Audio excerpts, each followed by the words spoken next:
Can you paint on canvas with watercolor?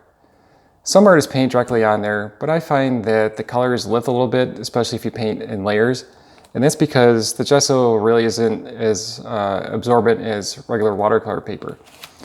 One way to fix that is to just buy a watercolor canvas that's got a special coating on there that's a little bit more absorbent. I know Ampersand makes aquaboard, which is like a wood panel that has coating on there too that's more absorbent.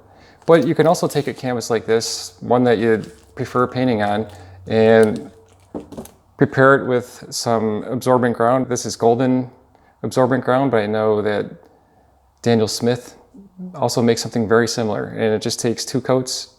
You let it dry overnight and you can paint on it the next day. So this is a 9x12 canvas, and I like this texture. It's got just enough texture. I think it'll work well with watercolor. I think the extra coarse canvas textures might interfere with the application of watercolor. I've had this for a couple years and it's still pretty good.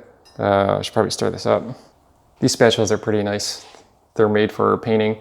I also read the technical instructions or the technical data on Golden's website, and they said that thicker applications really aren't more absorbent.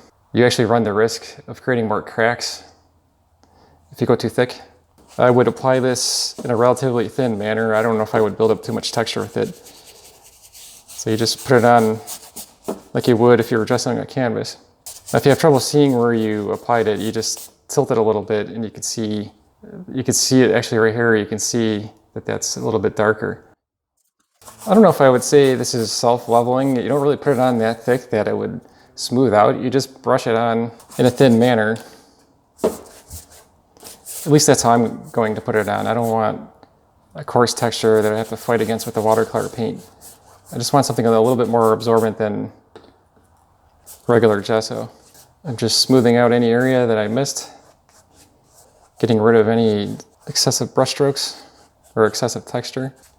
That looks pretty good. I'll let that dry and then I'll give it a second coat. I should mention that Golden says on their website that this technique of using this on a canvas with watercolor is experimental. I guess the decision is up to you if you want to take that risk. I don't think there's much of a problem. So the second coat, they recommend thinning it with water. They said about 20%. There's never really a good way to measure this. I usually just eyeball it. So 20% water. It's probably good enough. Looks pretty good. Now I'll just apply it to the canvas like I did before. The directions say to let the first layer dry overnight. You can also use a hair dryer. That's what I did. I used a hair dryer to speed it up a little bit. So I didn't mix up enough.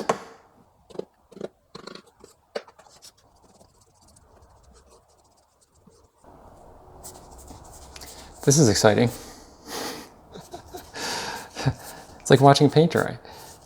Once it starts to tack up, you don't want to go over it too much because you might pull up the previous layer, and I think that's why they want you to let it dry overnight. I feel like I'm pushing it a little bit too much here.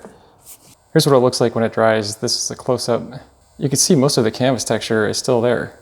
You can use absorbent ground on hardboard like this, but you have to remember that it's not a gesso substitute. So I coated this with 2 coats of gesso before I'm going to apply the absorbent ground to it. So here's some absorbent ground. And this time I'm going to use a small roller like this to apply it. You can use a roller, or you can even use a squeegee. So those are your options there. So this is a foam roller. It doesn't give you as much texture as like one of the regular ones that you use on a wall. If you have like a large surface you need to cover, a roller might work better. And this does seem to give it more texture. All right, I let this dry and I'll give it a second coat with the roller. I'm wondering how watercolor painting will look on this paint roller texture. I have to do a little study on this, see how it turns out. Another interesting use for absorbent ground is to cover over mistakes on regular watercolor paper. I haven't tried this. If you'd like to see a video where I try that out, let me know in the comments. Thanks for watching, and please remember to subscribe.